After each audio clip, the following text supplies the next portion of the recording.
ఇతర సమయం ఉంటుంది. అయినప్పటికీ మనము దేవుని బిడ్డలుగా కృతజ్ఞత కలిగి మనము మేలుకోవాలి, అనేకులను మేలుకొలపాలి.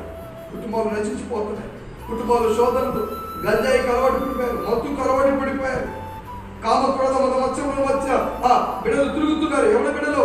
స్త్రీలేమి, పురుషులేమి, ఆడపిల్లలేమి, మగపిల్లలేమి బహు పాడైపోతున్నారు.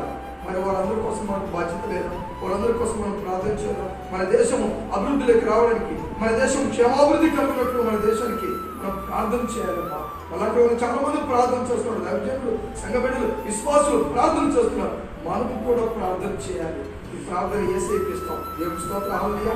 కనుక మనం కూడా వేకువని లేసి అనేకుల కొరకు మనం ప్రార్థన చేసి ఈ దినాన ఇంకనూ అలాగనూ ప్రార్థన చేయాలి. మన కుటుంబం కొరకు, మన కొరకు దేవుడు ఒక ఉన్నతమైన కృప మన కోసం ఉంచుతాడు, ఒక దుర్గమును స్థాపిస్తాడు. దేవుని స్తోత్రం, హల్లెలూయా, హల్లెలూయా. కనుక దయచేసి